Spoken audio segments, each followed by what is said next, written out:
Welcome back, dudes. We're into episode 6 of the beginner's guide. As you can see, we've ranked up to platinum, so now it costs us 36 points per game to play. So I thought before we continued, we needed to talk about being the Jumpmaster and part of the flight crew. Because when you were in bronze, silver and gold, you could get away with 1 to 3 kills and you were ranking up. Now that's not going to work for you anymore.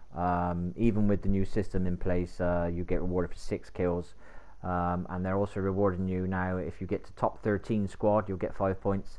And the assist timer has been changed 7.5 to 10 seconds. So these little things are going to help a little bit, I think. If your teammates do die early and they land hot when they're the flight master, you might get the points you need to at least make sure you don't lose too many points that game.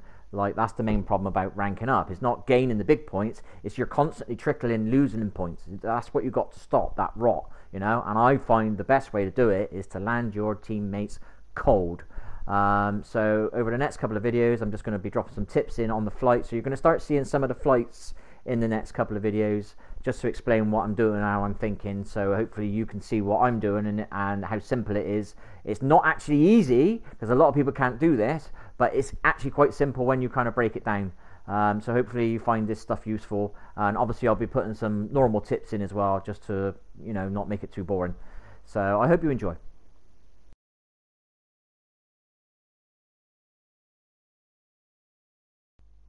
The biggest tip I can give you for being a flight master is don't hit the button as soon as the ship starts moving, because you'll get a hot drop usually, because a lot of people don't know how to fly properly.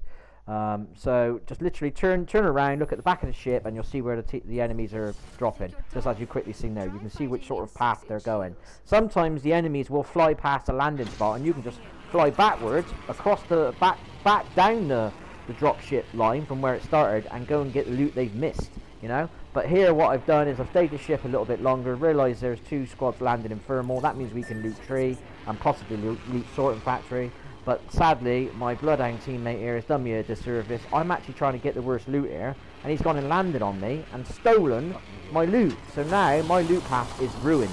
You know, I was going to loot the little house on my right and then and go around grabbing all the odds and ends on the tree and whatever they ping, you know, and they'll end up with the better loot. I don't mind that, you know, because most teammates need the better loot, because I can survive with a white shield and some basic loot. So obviously, as you can see here, I'm looting here, knowing that there's probably 2 squads down there fighting at thermal.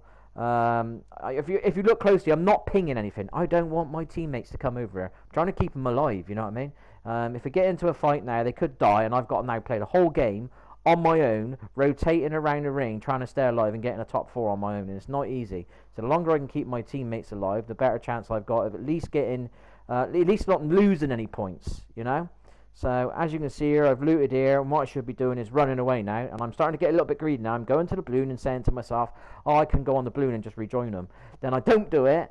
I end up going a little bit further, and the problem is the thermal fight is probably finished by now. I loot these bins, never really got much out of them. It's probably because I didn't have very good guns, and I was hoping to get a better gun. And as I'm trying to leave, I hear him on my left. But lucky enough, I'm Rafe, so I can void up part of the rope, and then the next bit is obviously a little trick. It's a little neo movement. What I do is I dip my shoulders. You'll see when you see the tracer fire, I dip my shoulders obviously away from the tracer fires, and that usually keeps me alive in those situations, you know. Obviously there's a tip to shoot people in those situations, but I'm not going to teach that yet. That's for the advanced guys. As you can see, I'm kind of rejoining my squad. I want the 301 they've pinged, but sadly my teammates took it, so I'm stuck with a few friends at the moment, so I'm not fighting.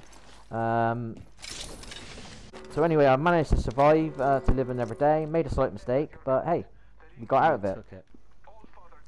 As you can see, I've now got a gold shield, so that means one of my teammates has got a purple. So by landing cold and looting correctly, well, semi-correctly, my teammates have got good shields, I've got a good shield, got the guns I want. I'm happy to fight now, and there's 10 squads left, so straight away I've got 10 points in the bank. Do you know what I mean? Just from the cold landing and looting, and a long looting path to this area.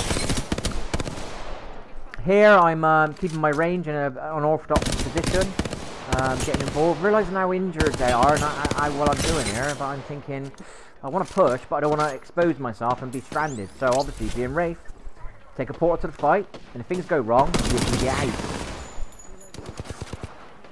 Use your legends for what they're designed to be used for. That's the big problem with a lot of players. They're not using the legends for what they're designed for. Story of my life on Apex, my kills. When I do go aggressive, I end up killing the ultimate of Revenants and not actually getting the kill.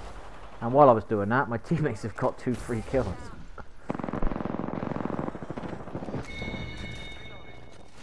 I didn't get a kill after all that. Oh my god, I want to cry! So obviously we finished fighting at the Harvester. We've got out, we've rotated deep around the ring on the capital side to get to this place on the final ring. And we've got the height advantage. Just now got to maybe get some cheap kills hopefully, because as you can see I haven't got a kill yet, but this happens to me a lot. I don't get any kills to the end game sometimes. And it wasn't for the one try in this game. I did actually do aggressive mode. I'm almost limited on my ammo on my hemlock, hence I'm single firing just for that as well. Pinging to my teammates to keep defending up here.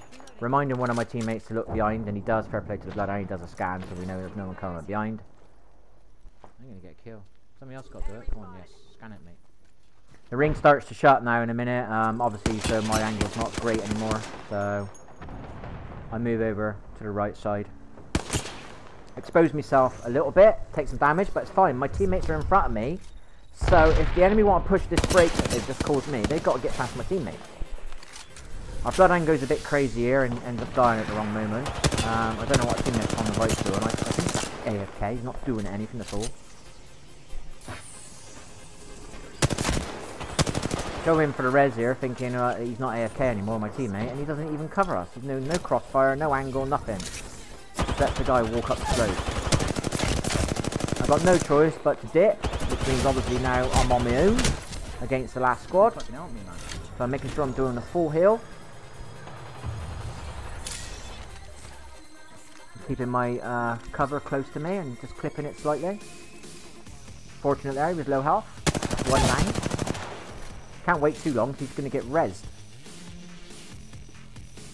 Have to push. Don't want to use my headlock unless I've got it, because I've got low ammo. But I'm confident I'm going to beat this guy because he reloads the same time as I do. And here's something I've added into my game the last couple of seasons, as I now shield swap more often. I'm more aware of where the shields are. I've also changed my linear curve a little bit more as well, so now I can do sort of spin shots a bit quicker. I can turn around and somebody shooting me in back. I'm always tweaking my game to try and improve my game any way I can. Here obviously I'm not the flight master, but I'm kind of paying attention where enemies are landing, so I kind of know when we do land in loot, I know roughly where some of the enemies are. I mean, I don't know what my teammate's doing here, but maybe he needs to watch this video. But I've already got my intention. I am dipping on that balloon, and fair play to my teammates, they're on it as well. And we actually get to do another Neo moment here. My teammate is actually doing it as well, but he's just doing the spin around stuff. I don't think that's the best way. I think what I do the best way is when you see the tracer fire, you move and dip your shoulders away from the tracer fire. So obviously now we take the jump ship, the jump tower, and we move to the next part that we can loot, which is kind of worked out alright. We've come to sky up now. I noticed my teammate is going for the best loot again on the corner house, and my other teammate's going to land on the one next to it. So what do? I go and loot the next building across, so they haven't got to do it, and I'm just trying to help in any way I can, you know. This is the thing when you're playing ranked, a lot of people just do whatever they can for themselves, and I know that, and I don't mind. I've done teamwork for years. I'll do the hard stuff, you know, as long as I get me points at some point, I don't care. That's pikey tarmacking, that is. Dude, why? Why? What can't we loot first, dude? Why are you looking for enemies? Obviously, I've got a down teammate here, so instead of just Ramboing in, I take the ultimate accelerant to warm up my portal, so I've got a portal if I need it. I'm about 10 seconds away from helping my teammate, so I don't want to just run across the open crazy-headed without really having a get-out clause, i.e. the portal.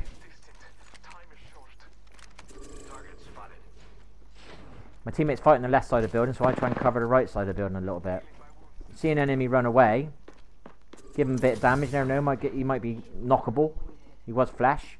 And I cover the bottom side so my teammate can res.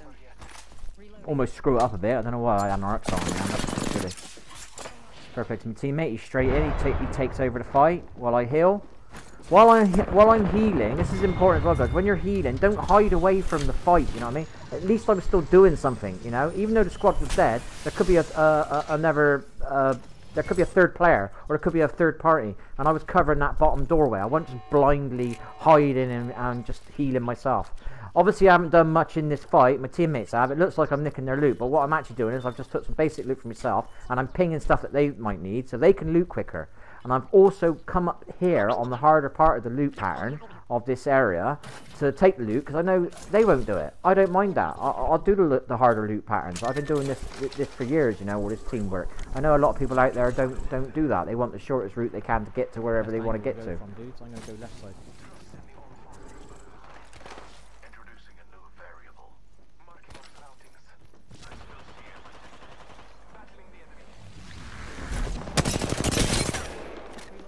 That was a kind of a pre-fire moment there, but perfect for the race. He went into ninja mode and he was stood on the corner, but he was so damaged he didn't very much to kill him. Just holding my angle, hoping to get that, you know. Boom, it's a lovely knock I get there, but... Enemy down.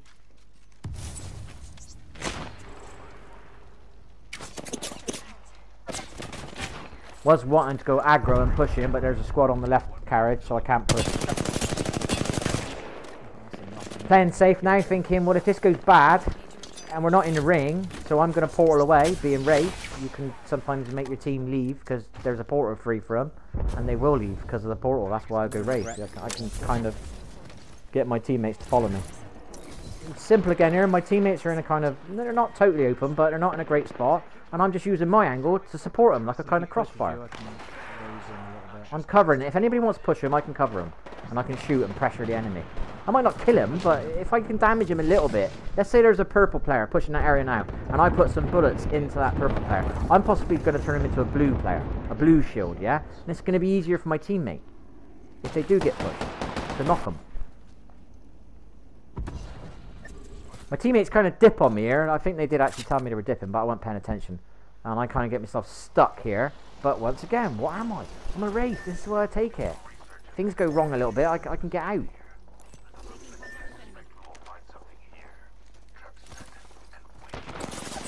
Playing the card tight now, waiting for my enemies to make things. Realise he's done some damage on me, I need to get out. Fair play to me, Caustic. He set up a little defensive area, so I've gone in and healed.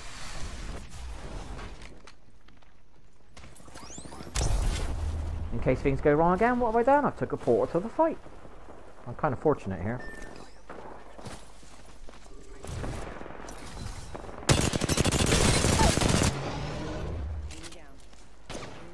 Yeah, I'm pre-firing again, so and I'm just guiding my gun around until I get the hits. And when I get the hits, I keep the hits on that spot. It's such a simple thing, but it works so well. Some people don't shoot until they see, but you know where they are. Trust your gut and just find them with your bullets. And then when you get the hit, just laser where the hit is. I'm not over pushing, I'm supporting my teammates from height. I even chucked a nade in to support them. Remember what I said with the last video? You know, carry them nades. I take a different angle on the fight, thinking the enemy might come this way. I hold my angle.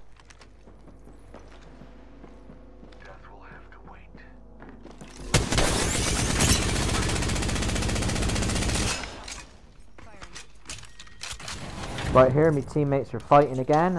Instead of just running into the building, I walk slowly because I am covering this side of the building. I hear the enemy's feet, so I go ninja mode and let him make the noise, and it's an easy kill. It's so simple. If I would have made noises then, that guy wouldn't have showed to me, and it would have been a harder fight because he would have been head glitching up there. So just by being quiet with my feet going ninja, he exposed himself even more and it made it an easier kill for me.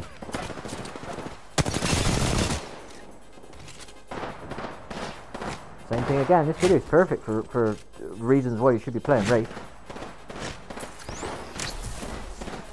Going aggressive again with the portal. Here I'm actually being a little bit greedy, I'm actually trying to get a kill. I'm not trying to jump, notice I'm not jumping off of these rocks, I've got a semi-bit of height, but I'm being a little bit more of an aggressive player.